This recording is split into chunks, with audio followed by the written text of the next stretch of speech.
Hi, my name's Summer Rintoule. I'm a GT4 race car driver for 888 Race Engineering and JGI Racing, and I race a GT4 Mercedes AMG in the GT4 Monochrome Series, Australia.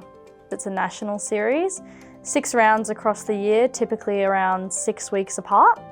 And within that series, I race the Mercedes AMG GT4 Twin Turbo V8, which I think we've done about as quick as top speed 240 in that. However, it can go a lot faster depending on how long the straight is. But I think this year, with all the tracks that we've been to, that's as fast as we've gone so far. A typical race week for me as a driver, it varies depending on location, what day you're leaving. Normally we'll fly out on a Wednesday to get there for Thursday for a track walk. Monday, Tuesday, you normally continue your normal training and still get your strength up. Wednesday, you normally take a rest just to be able to prepare for the weekend. Thursday is track walk, get everything ready, team gets everything set up. Friday is 2 40-minute practices usually. Saturday will be 2 qualifyings for each driver and a race in the afternoon, and then on the Sunday is a final race. Motorsport wasn't really apparent to me when I was a lot younger. It was definitely always playing in the background in the house. Dad loved to watch it.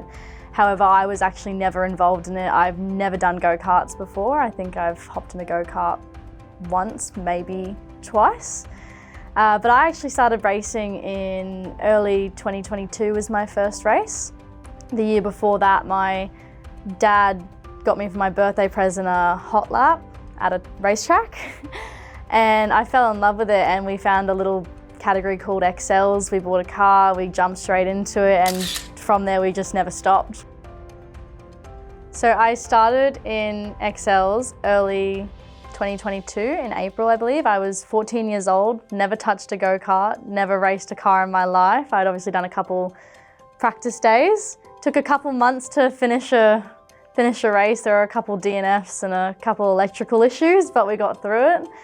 And then July 2023, I actually had a bit of a crash and rode off the front of my XL, which sadly is, till this day, never been repaired. It's sitting very sad in the back of a shed. But from there, I moved up to the Toyota Scholarship Series, which was a really big, good learning curve.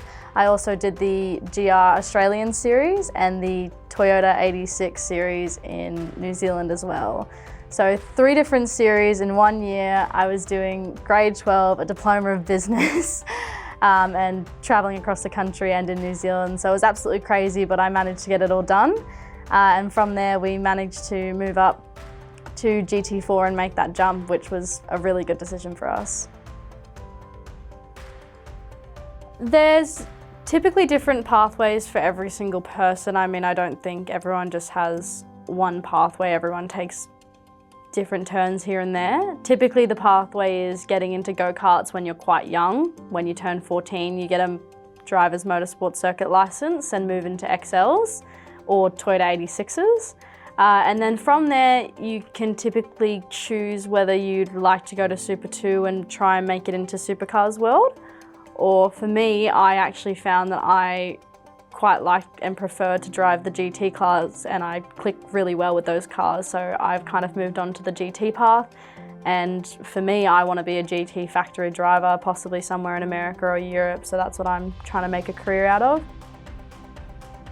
When I first got started in motorsport, it was definitely something very different. It didn't look like there were a lot of women and stuff there, and then slowly throughout the couple of months, once I'd started to really be there and see it, there was actually quite a lot and heaps of different pathways that they've created for women to be able to get into the sport as well, whether it be through driving, engineering, mechanics, even design. They've got a pathway for nearly everything.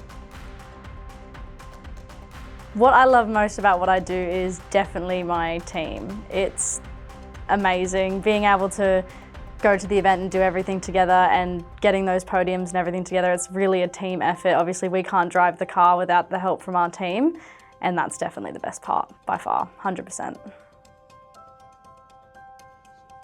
If money were no object, what car would I drive? To be honest, I don't really have a specific car. I just want to drive something that's fast and has horsepower. I don't really mind how it looks. I just like the feel of it.